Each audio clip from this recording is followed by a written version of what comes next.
Bom, boa tarde para todo mundo, inicialmente, né? É, é o seguinte, pessoal, essa semana, como o recado, né, que a gente deu aí na semana passada, em relação à aula que não teria na quinta-feira, agora vai ter, e aí, de acordo com o cronograma, das aulas de vocês, especificamente aqui no laboratório, né, que é onde eu trabalho com vocês, essa semana a gente teria uma revisão. Então, apesar de o calendário ter mudado e vocês terem tido aula ontem normalmente, eu e o professor Anthony, a gente está andando junto com as turmas, nós resolvemos fazer alguma atividade hoje de revisão.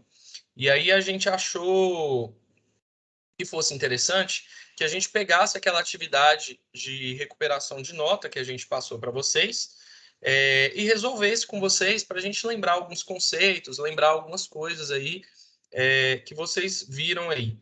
Talvez para as atividades que a gente não trabalhou, né, minha abordagem talvez seja um pouco diferente da que vocês tiveram com o professor Anthony, mas eu acredito que o conteúdo é o mesmo. Sintam-se à vontade para interromper, para abrir o áudio, para perguntar, se tiverem dúvidas, algum questionamento, alguma coisa assim.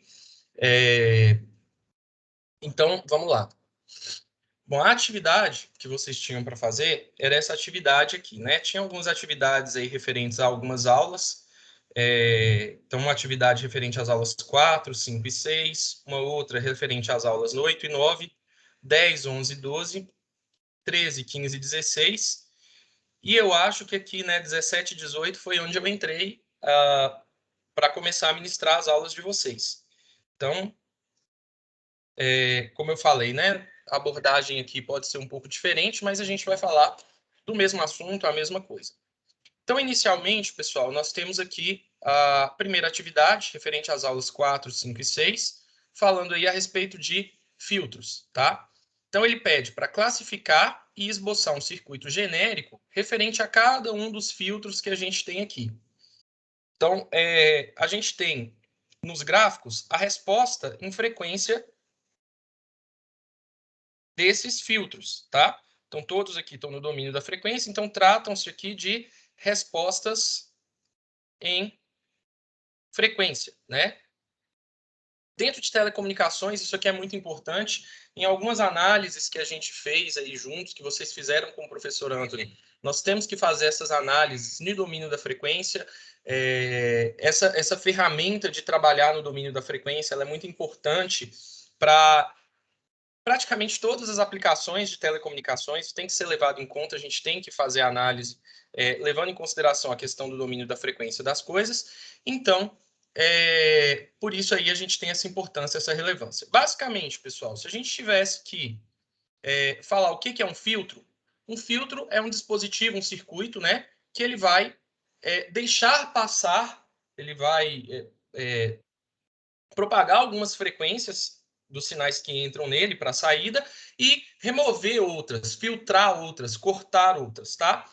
A banda, a parte das frequências, né, o intervalo de frequências que o filtro deixa passar, a gente chama de banda de passagem, e a parte que ele não deixa passar, a gente chama de banda de corte. E ainda para situações reais, não são o caso aqui, porque o caso aqui eu estou representando todos os filtros ideais. Em situações reais, nós vamos ter um negócio que chama de banda de transição, que eu já falei para vocês também. Então, na verdade, a resposta do filtro não seria um quadrado bonitinho, um retângulo bonitinho assim. Seria algo mais ou menos assim, em que eu teria uma faixa de frequências aqui, ó, nossa banda de transição, em que o filtro nem elimina aquelas frequências completamente, nem deixa passar completamente. Ele vai pegar a potência, a amplitude do sinal das componentes de frequência relativa a esse intervalo e vai atenuar, vai reduzir um pouquinho. Mas vamos lá ao que interessa, né? Vamos primeiro classificar cada um desses filtros aí. Entender aqui o que esse gráfico significa, né?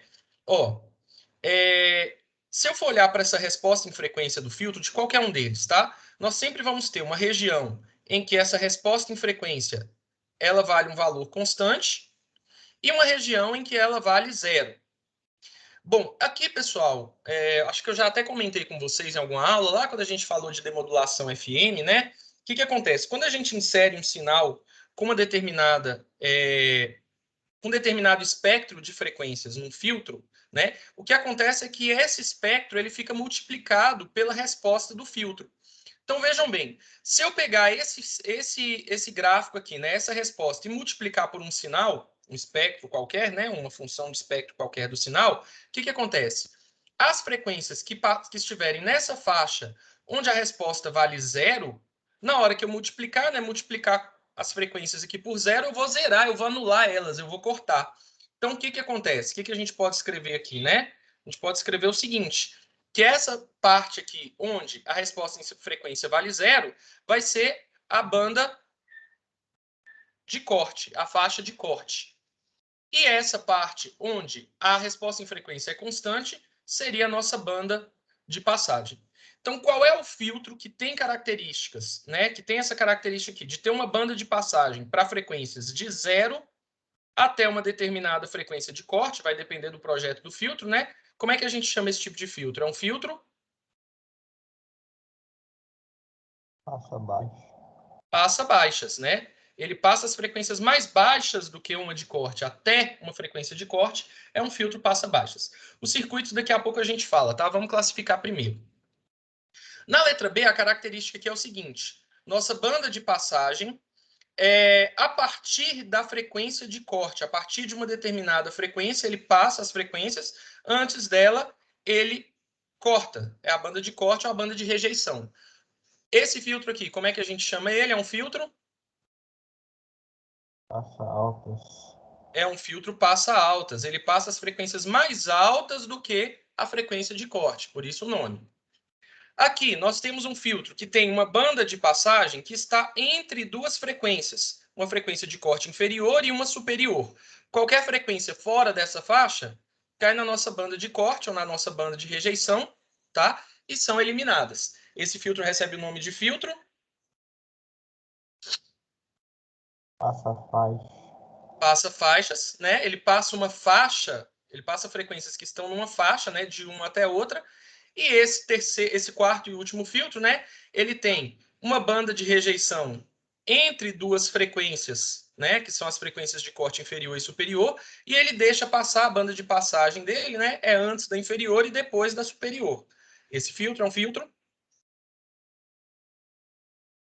Filtro rejeita faixas. rejeita faixa.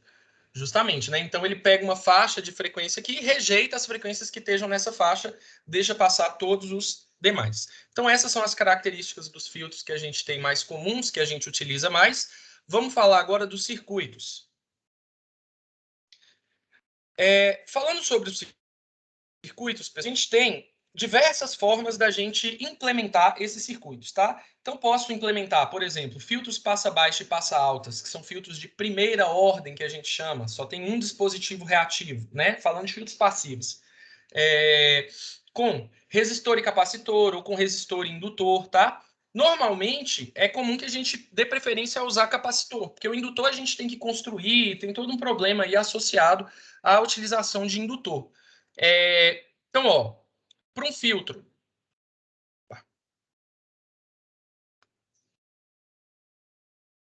Entender por que não está agora. Agora foi. Bom, para um filtro passa baixas com capacitor, uma forma de construí-lo é o seguinte: um resistor em série com capacitor. Aqui nós vamos aplicar o sinal de entrada, vou chamar de VI, e onde nós vamos escolher o sinal de saída é no capacitor. Então, né, tem aí a frequência de corte, ela é definida pelo valor dos elementos de resistência e de capacitância que a gente tem, né? Então dá para a gente ajustar projetando, escolhendo os valores desses componentes, mas basicamente a gente consegue montar um filtro passa-baixas assim. Um filtro passa-altas, ele também pode ser montado por um circuito com um resistor e um capacitor. A diferença é que agora, né, um circuito em série também, um resistor e um capacitor. A diferença é que agora nós vamos entrar com o sinal de entrada no circuito série e vamos tirar o sinal de saída em cima do resistor. Aí ele vai funcionar de forma contrária, tá? Eu vou dar exemplos aqui de alguns circuitos série, mas também, né, podem ser usados circuitos paralelos para esses outros dois filtros de segunda ordem, tá? Nosso filtro passa faixas, que é a letra C do trabalho, ele pode ser implementado, por exemplo, num circuito série entre um indutor, um capacitor e um resistor. E aí eu vou colher o sinal de saída em cima do resistor. Também vamos ajustar as duas frequências de corte, né, a inferior e a superior, por meio de da escolha, né, dos valores de resistência, capacitância e indutância aqui que a gente vai ter. Um filtro rejeita faixas, ele pode ser obtido também por meio de um circuito série entre um resistor, indutor e capacitor, porém eu iria aí agora colher o sinal de saída em cima do indutor em série com o capacitor, tá? Então aqui nós teríamos um filtro rejeita faixas. Nas respostas de vocês, que vocês mandaram, né, quem fez aí essa atividade, fez esse exercício especificamente, vocês mandaram alguns circuitos paralelos também, a gente consegue implementar com circuito paralelo sem problema nenhum. Tem várias formas de se fazer isso aqui, tá? Então ele pediu só para um exemplo, né, de um circuito de cada um dos tipos dos filtros, e aí ter esses exemplos aí, mas existem outros, acredito que vocês estão cientes disso. Tudo bem? Tudo bem. Beleza, gente. A próxima atividade tinha a ver lá com o tema de Fourier.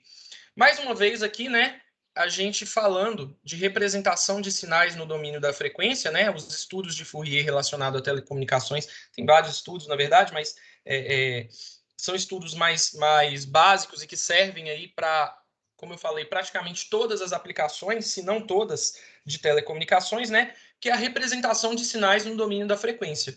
Para eu conseguir verificar um sinal, né, e conseguir ver qual é o espectro desse sinal, quais são as frequências que esse sinal ocupa, né? Isso é muito importante porque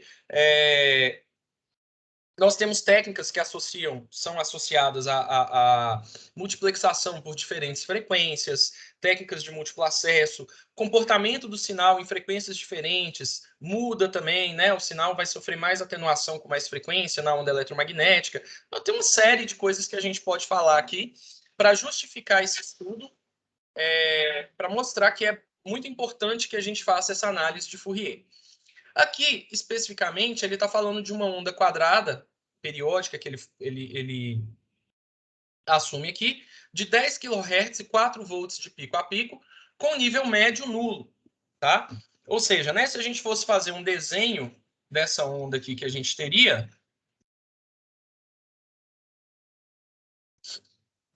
a gente teria isso aqui, ó. Né? Para o nível médio nulo, a gente tem que ter pulsos positivos e negativos, tá? De mesma duração.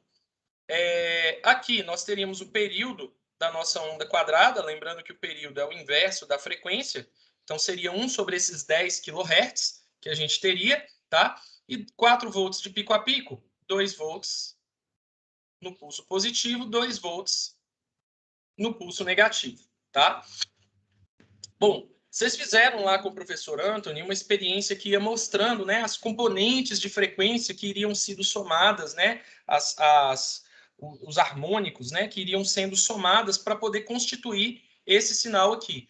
Então lá, a frequência fundamental era um seno, né, se ele for decomposto em seno, é um seno normal, né? A gente teria lá, para a onda quadrada, né, um terceiro harmônico, um quinto harmônico, os harmônicos ímpares, que seriam outros senos que iriam sendo somados a esse fundamental, e conforme eu ia somando, essa onda ia aproximando cada vez mais da onda quadrada. Até que se a gente considerar, né, infinitos harmônicos, teoria, nós temos uma onda quadrada perfeita, tá? Não é isso que acontece na prática, a gente sabe, mas se a gente tiver uma determinada quantidade de harmônicos suficiente para aproximar aqui, a gente já pode considerar a onda quadrada. Aí ele pediu o seguinte, vamos fazer junto a A e a B, tá? Letra A, esboce o espectro de amplitude desse sinal até seu nono harmônico e faça uma tabela com os valores de frequência e amplitude dos harmônicos, fundamental, segundo, terceiro, quarto e quinto, tá? Pessoal, para encontrar essas frequências e esses harmônicos, a gente faz um negócio que chama série de Fourier. A série de Fourier é uma ferramenta usada para a gente verificar sinais periódicos no domínio da frequência, tá? Existe uma outra ferramenta que é a transformada de Fourier, que aí serve para eu pegar um sinal que não necessariamente é periódico e fazer a transformada dele, tá? Mas aqui no caso, como a gente está falando de uma onda quadrada, seria a série de Fourier. E aí para encontrar os coeficientes, as frequências, os senos e os cossenos que vão compor esse sinal, né? Fourier fala para a gente que todo sinal ele pode ser escrito como uma soma finita ou infinita de senos e cossenos, tá? Aí tem uma série de operações lá, umas integrais, eu não sei se o professor Anthony chegou a mostrar para vocês, mas são operações que exigem um cálculo um pouquinho mais avançado. Eu acho que ele deve ter pelo menos mostrado isso aqui para vocês, mas basicamente aqui, né, foi mostrado para vocês uma tabela lá na apostila, que vocês têm lá na apostila, que a gente vai usar como base para construir a nossa, tá? Essa tabela aqui, ela vai mostrar para a gente os harmônicos, as amplitudes desses harmônicos, né, e as frequências desses harmônicos, considerando uma onda quadrada de 50 Hz e 2 volts de pico a pico. Não é a nossa situação, né? Nossa situação lá, nós temos uma onda de 10 kHz, vamos anotar aqui, ó. Deixa eu deixar isso aqui em branco. A frequência da nossa onda é de 10 kHz e amplitude de 4 volts de pico a pico. Basicamente, pessoal, o que acontece? Eu vou fazer o mesmo gráfico aqui, ó, de frequências. O mesmo gráfico, não, mesma tabela, perdão. Contabilizar aqui um harmônico e as amplitudes, tá? Então, vocês me perdoem se ficar um pouco torta essa tabela. Difícil escrever aqui no computador, mas vamos tentar fazer da melhor forma. Inicialmente, pessoal, na frequência do sinal, na frequência com que o sinal quadrado oscila lá, né, um sinal periódico tem uma frequência, nós vamos ter aqui o valor da frequência fundamental. Beleza? E qual que vai ser a amplitude? Nós vamos pegar aqui, isso aqui tem que ser calculado por meio, né, das séries de Fourier, tudo certinho lá, mas vamos pegar como referência um valor que a gente já tem, ó, cuja amplitude era 1,2732, né? Quando eu tinha 2 volts de pico a pico. Só que agora eu dobrei a amplitude do sinal. O que acontece com os harmônicos? Vão ter também sua amplitude dobrada. Então, deixa eu achar minha calculadora aqui. Então, na verdade, eu vou ter o dobro daqueles 1,2732, 2,5464 volts aqui.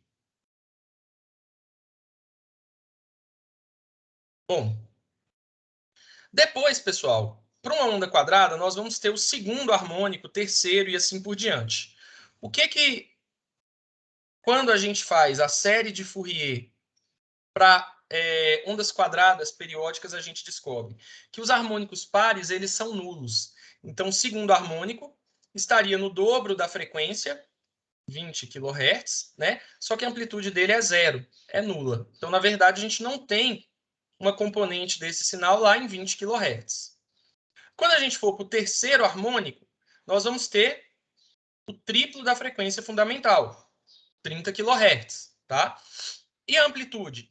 É a amplitude da fundamental dividido por 3. Então, vou pegar esse 25464 e dividir por 3. Nós vamos encontrar 0,8488. Aí vem o nosso quarto harmônico, 40 kHz. Opa, é um harmônico par. Se é um harmônico par, a amplitude dele é nula. Quinto harmônico, 50 kHz, né? 5 vezes a fundamental. eu vou pegar a amplitude da fundamental e agora dividir ela por 5. Vai dar aqui 0,5093, aproximadamente. Ele mandou fazer isso aqui até o quinto harmônico. Fundamental, segundo, terceiro, quarto e quinto harmônico. Então, nossa tabela está concluída. Beleza? Alguma pergunta aqui? Então, quando triplica, quando, tipo assim, quando tá na segunda fundamental, quer dizer, tipo, na terceira, multiplica a frequência e divide a amplitude. E divide a amplitude. Isso aí. Aí quando Para tá. uma onda quadrada. Aqui a gente já tem uns resultados prontos de onda quadrada, né? Se alguém depois for fazer um curso superior de engenharia na área, vocês vão ter uma disciplina lá de sinais e sistemas que vai só estudar sinal, essas transformadas, essas operações que são feitas, aí lá vocês vão ver de onde que sai. Mas aqui, para onda quadrada, é isso. Pode falar. Interrompi, desculpa. Ah, tudo bem. Aí a fundamental aí tem que a amplitude tem que ser descoberta pelo Fourier, né? Que você tinha comentado. A gente tem que fazer a continha lá com as integrais, com as fórmulas lá, para poder encontrar. Fazer o processo lá. Sim, entendi. Bom, e o esboço do gráfico que ele tinha pedido, ele pediu para a gente esboçar o espectro de amplitude desse sinal até o nono harmônico, tá? Então, nós vamos colocar aqui, ó, o fundamental. Ele vai ter uma amplitude maior do que os outros. Aí ele vai estar em qual frequência? 10, né? Vou colocar a unidade de frequências aqui em kHz. Para poder escrever só o número lá sem precisar colocar 10.000. Segundo harmônico estaria em 20, mas a amplitude dele é nula, a gente não precisa colocar. Então vamos para o terceiro harmônico, está em 30 kHz. O quarto não existe, o quinto em 50. O sexto não existe, né? O sétimo em 70. O oitavo não existe, o nono em 90 kHz, tá? Então, para onda quadrada, nós só temos os harmônicos ímpares, conforme vocês viram, né? As amplitudes. 2, 5, 4, 6, 4 para o fundamental. Para o terceiro harmônico, vou fazer fora de escala aqui, pessoal, e vou aproximar os valores aqui, mas só para a gente ter uma ideia, tá? 0,85, mais ou menos. Para o quinto harmônico, 0,51. Para o sétimo harmônico, a gente pega a amplitude do fundamental e divide por 7. Vai dar 0,36 aproximadamente.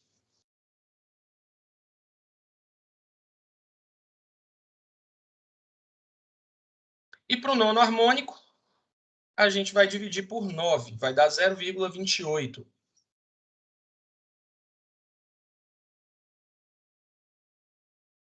Reparem, pessoal, que conforme eu aumento a ordem do harmônico aqui, as amplitudes elas caem, tá? Ou seja, né, quais são mais importantes para a gente?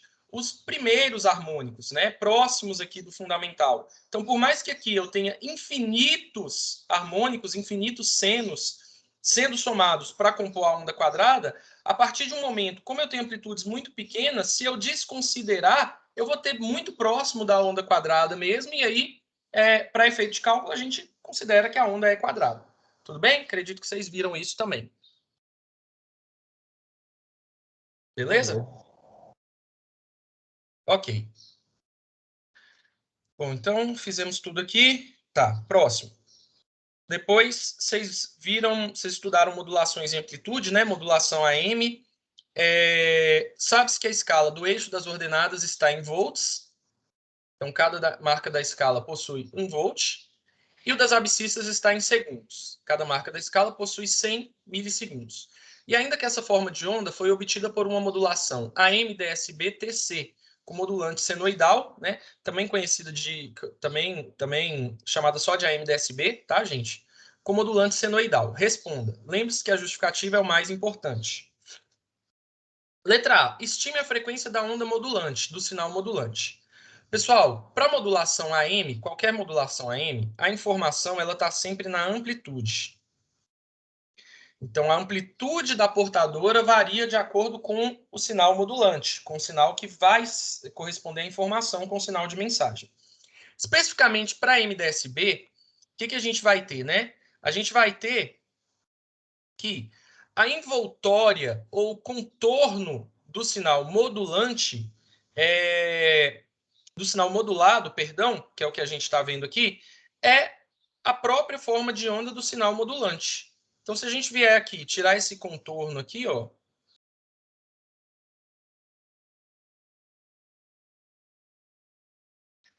esse aqui vai ser o nosso sinal modulante.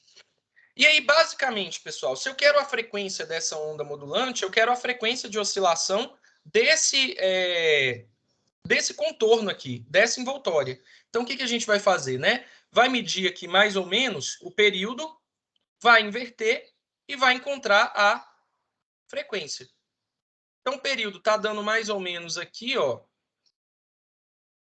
Isso aqui, cada olho de cada um tem uma leitura, então tem valores diferentes, né? Mas dentro de uma faixa aceitável, eu não posso colocar aí 0,6. Não, está em 0,6, tá? Então, de 0 até 0,35, mais ou menos, eu encontro um período de 0,35. Ele falou que a escala está em segundos, com cada marca sendo 100 milissegundos. Então, 0,1, 0,2... Ah, não.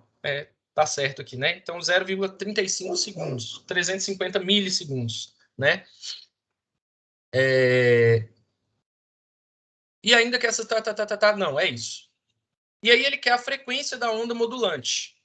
Então, a frequência da onda modulante é 1 sobre o período que a gente mediu dela.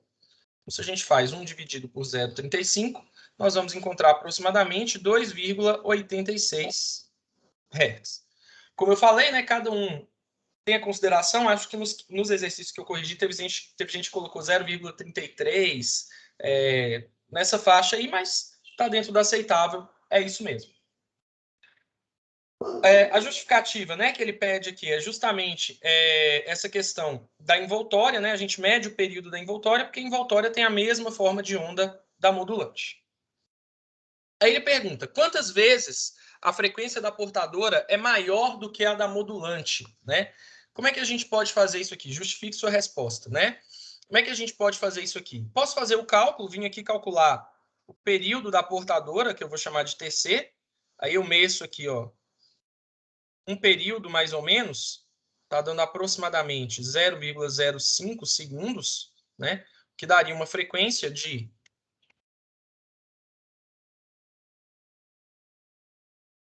20 Hz, né? E aí, se a gente quer saber quantas vezes uma é maior que a outra, a gente faz 20 dividido por 2,86.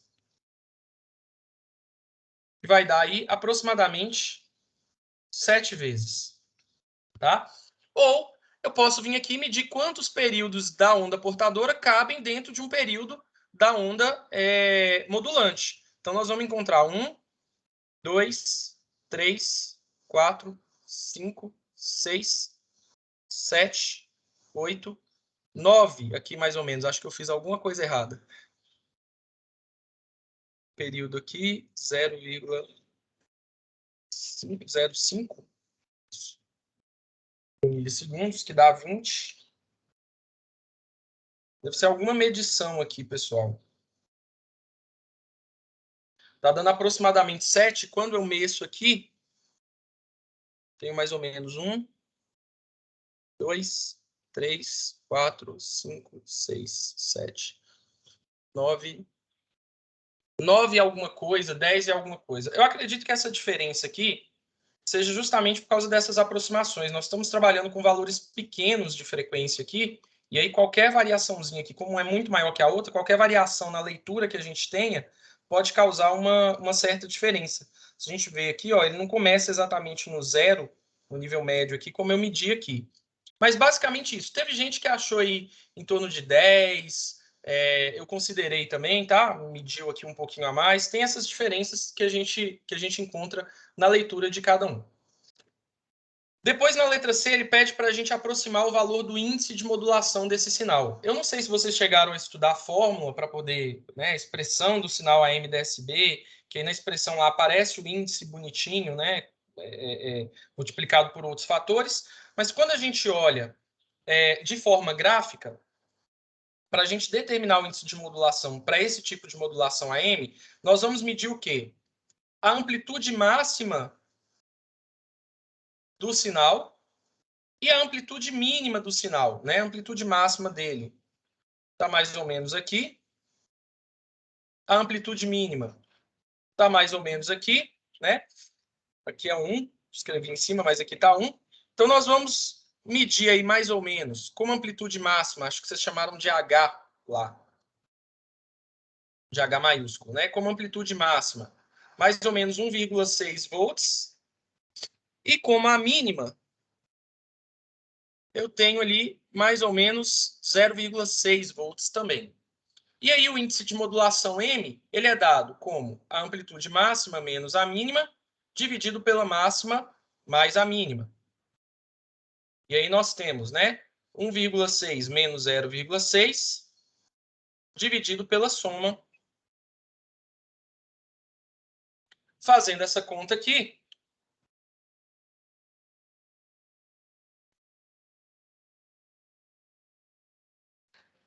nós vamos encontrar aproximadamente 0,45, né? Lembrando que o índice de modulação ele está sempre entre 0 e 1. E, finalmente, propõe uma constante de tempo para a recepção desse sinal via detector de envoltória. Lembre-se de justificar o valor escolhido, né? É a constante de tempo que a gente vai calcular do circuito detector de envoltória. Vocês viram lá que essa constante de tempo ela tem que estar entre 1 sobre a frequência da portadora e 1 sobre a frequência da modulante, que multiplica a raiz quadrada de 1 menos o índice de modulação ao quadrado, dividido pelo índice de modulação.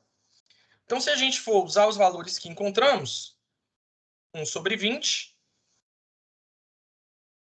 1 sobre 2,86, raiz de 1 menos 0,45 ao quadrado, dividido por 0,45. Fazendo essa conta, vamos encontrar aqui 0,05 e fazer essa segunda parte aqui direto. Deixa eu ganhar um pouquinho de tempo.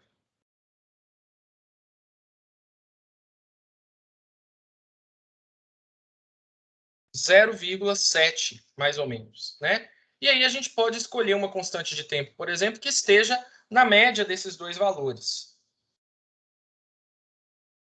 0,38 segundos, mais ou menos.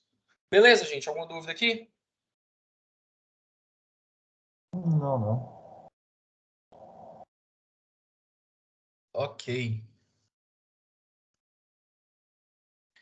Depois, atividades 13, 15 e 16, aulas 13, 15 e 16, vocês falaram de modulação em frequência, né? Então, na experiência sobre FM, verificamos o espectro de um sinal teste modulado em frequência e responda considerando a equação dada. Então, nós temos aqui um desenho desse espectro, tá? E aqui a equação do espectro, que vocês estudaram lá, eu até acompanhei essa aula com vocês. O que pode ser observado no espectro quando aumentamos a amplitude da portadora? Justifique analisando a raia central, superiores e inferiores. Onde que aparece a amplitude da portadora aqui para a gente, pessoal? Aqui, ó. Nesse A, né? Os valores da função J0, dessa função de Bessel, dependem do índice de modulação. O índice de modulação depende do desvio de frequência, da frequência da modulante. Então, não varia com a amplitude da portadora. Então, a amplitude da portadora, ela multiplica toda a expressão do sinal modulado. Então, quando eu aumento a amplitude da portadora, eu aumento todas as amplitudes das raias espectrais, todas as amplitudes de cada tom aqui no espectro, de cada valor de frequência aqui no espectro, tá? Então, por exemplo, se eu dobrar aqui, dobra tudo isso aqui. Se eu multiplicar por 10, todas essas amplitudes multiplicam por 10. Mas os valores de frequência onde eles estão aqui, ó, permanecem os mesmos. Eu só tenho mesmo a variação na amplitude. Letra B. Considere que o valor do índice de modulação da figura é beta igual a 2. O que será observado nas amplitudes do gráfico quando a gente diminuir a frequência da modulante? Justifique analisando o comportamento dos termos de Bessel em função do índice de modulação e observe que o índice de modulação varia com a frequência do sinal modulante, né? Vocês viram lá, ó, que eu posso escrever o índice de modulação, que aqui ele chamou de beta, mas lá acho que vocês viram como MF, como sendo desvio de frequência dividido pela frequência da modulante. Então, se eu venho aqui e eu diminuo a frequência da onda modulante, o que acontece com o índice de modulação? Aumenta. E aí, quando o índice de modulação aumenta, pessoal, isso vai impactar em quem? Nas funções J0. Tá? Nas funções de Bessel, J0, J1, J2 e assim por diante. Ele pergunta aqui só em termos de amplitude, tá? Na análise de frequência, se eu diminuo a frequência do sinal da modulante, eu aproximo mais cada um desses pulsos aqui no domínio da frequência. Mas em termos de amplitude, que foi o que ele perguntou, tá? Se eu aumento o meu índice de modulação, vamos dar uma olhada lá no gráfico que vocês viram para analisar isso aqui. Para baixo. Na apostila de vocês. Aqui, ó. Tá? Então, se eu aumento o índice de modulação, é esse eixo aqui. O que vai acontecer com as amplitudes, né? Vamos pegar aqui dois valores de referência, ó. Para o índice de modulação 2, né? Nós consideramos lá no gráfico, né? O valor. Aqui no meio eu tenho a frequência correspondente à portadora, J0, né? Equivalente aí ao índice zero da função de Bessel. Aqui, J1 e J1 aqui. J2 e J2 aqui.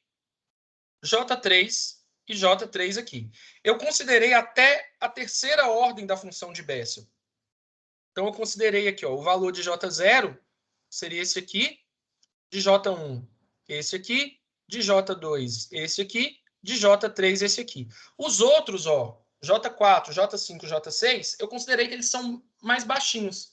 Então, igual naquele espectro lá da onda quadrada, que a gente desconsidera os harmônicos maiores porque a amplitude é mais alta, a amplitude é mais baixa, perdão, aqui nós vamos desconsiderar as funções de Bessel de ordem 4 para frente, J4, J5, J6, porque as amplitudes deles vão ser bem baixinhas. E aí, quando a gente diminui a frequência da modulante, aumenta o índice de modulação, a gente chega aqui, por exemplo, ó, vamos ver o que vai acontecer, né? Ó, a amplitude da portadora, aqui no caso, ela aumentou um pouquinho, ela vai variando, tá oscilando. J1 tá aqui, um pouquinho menor. J2 lá em cima. J3 aqui. J4 aqui. J5 aqui. J6 aqui. E assim por diante. Então, olha bem o que aconteceu, né? Eu acabei deixando a amplitude da portadora, ela vai aumentar um pouquinho, que eu estou pegando um valor de J0 aí maior, né? Mesmo que negativo. J1 vai diminuir, estou pegando um valor menor. J2 diminui também. J3 aumenta, J4 aumenta um pouquinho. Então, eu passo a colocar uma amplitude maior para as componentes de frequência que estão mais afastadas. Então, ó, vocês viram que J2 aumentou, aqui no meio diminuiu um pouco J1, J0 aumentou. Aqui é meio aleatório, não é aleatório, né? Mas varia o comportamento aí para as frequências mais próximas da central, próximas da portadora. Mas as mais distantes, que a gente desconsiderava, elas vão começar a ser mais significativas. Então, quando eu aumentei o índice de modulação aqui, nesse exemplo, para 4, eu não podia mais desconsiderar a amplitude do J4. Não podia mais desconsiderar a amplitude do J5. Do J6 aqui já está baixinho, talvez a gente desconsidere ou não, tá? Mas aí eu começo a ter amplitudes, né? Além até a terceira frequência, que é a direita, significativas. Então, o que acontece nas amplitudes do gráfico, né? Nós vamos ter mais raias aqui, mais valores de frequência significativos, e vai ter um ajuste nos valores de frequência que já existem aqui em J1, J2, J3 e assim por diante. Beleza? Então a gente tem que analisar sempre lá pelo gráfico, por tabela. É muito comum a gente ter esses valores tabelados também para poder trabalhar para alguns valores típicos de índice de modulação, tá? É sempre importante a gente olhar para o gráfico para ver o comportamento dessas funções e ver a partir de onde que ela está baixinha que a gente pode desconsiderar. Tem alguns critérios, eu acho que o professor Anthony nem chegou a abordar com vocês, tem um critério bastante usado, que é um critério que chama critério de 1%. Quando eu tenho um valor da função de Bessel abaixo de 1%, abaixo de 0,01, a gente passa a desconsiderar. E aí a gente considera todos que são acima de 0,01. Né? Pela curva ali que a gente analisou, ó, são os valores que estão abaixo aqui, mais ou menos na faixa bem próximo do zero, nessa escala aqui que a gente tem. Beleza, gente? Mas esse critério de 1% é o mesmo que critério de Carson? Não, é diferente. Ah, é outro? Ah, então. É um outro critério que também é bastante usado. O de Carson também. Isso aí depende do projetista, depende da frequência, porque da frequência que a gente tem disponível para transmitir, né? Ah, se eu tenho menos frequência para transmitir, eu vou tentar fazer com que meu sinal ali ocupe menos frequência, vou tentar considerar menos componentes de frequência, ou reduzir a frequência da modulante, se for possível. Na verdade, isso é mais difícil, né? Mas, de repente, reduzir o desvio de frequência mexendo naquela constante de sensibilidade do modulador e tudo mais, tá? Aí, critério de projeto, cada caso é um caso. Bom, depois, ele pede aqui, ó, dado o índice de modulação igual a 2 e a frequência da modulante de 1 kHz e a portadora de 100 kHz, calcule a banda utilizando o critério de Carson, né? O critério de Carson, ele calcula a banda por meio da expressão 2, que multiplica o desvio de frequência mais a frequência da modulante. Não temos o desvio de frequência, mas podemos encontrar por causa dessa relação aqui, ó. Se eu isolar o desvio de frequência aqui, o desvio de frequência é o índice vezes a frequência da modulante. Então, no caso, 2 vezes 1K, que é 10 a terceira, 2 kHz. Então, aqui, eu vou ter 2 que multiplica 2 mais 1, né? Já considerando aqui que está em kHz, 3 vezes 2, 6 kHz. Seria a largura de banda nossa. E aí ele pediu, calcule o desvio de frequência, nós calculamos, e as frequências instantâneas, máxima e mínima, utilizando os mesmos dados do item. Bom, nós vimos que as frequências do sinal, elas vão ficar entre uma mínima e uma máxima, tá? E essa mínima e máxima, elas são determinadas pela frequência central, que é a da portadora, e o desvio. A frequência da portadora menos o desvio vai para a mínima. A frequência da portadora mais o desvio vai para a máxima. Então, a frequência mínima é a da portadora menos o desvio, seria os nossos 100K menos 2K, 98 kHz. E a frequência máxima é a da portadora mais o desvio. Seria o 100K mais 2K, 102 kHz. Dúvidas, gente? Beleza? Beleza. Vocês me dão só um minutinho aqui, já está acabando o horário da aula, mas só para a gente terminar, só falta esse aqui, é mais rápido, mais tranquilo, né? VCO e PLL, que a gente já viu juntos. Então, reescreva as afirmativas abaixo como verdadeiras. O PLL, aquele circuito lá de laço de travamento e fase, né, que a gente usa para recuperar sincronismo e tudo mais, é comumente utilizado para demodulação de sinais modulados em radiodifusão AM e FM.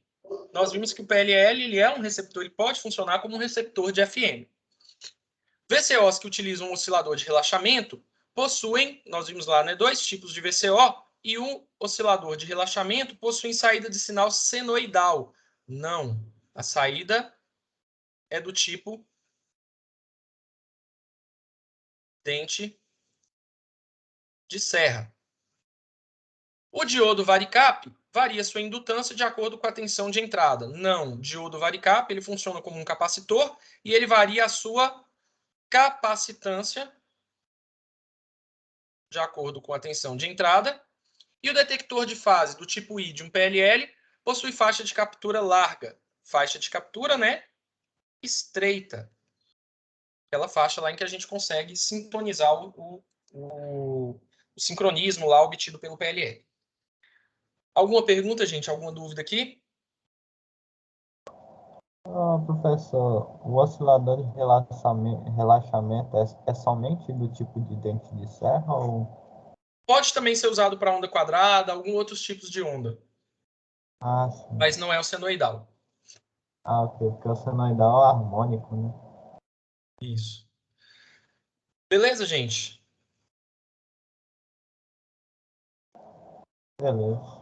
Bom, semana que vem a gente retoma, vamos falar de... vamos continuar falando de modulações pulsadas, né? Mas aí a gente vai falar de PWM e PCM. Eu vou postar para vocês aí em breve acho que hoje ainda o roteiro, tá?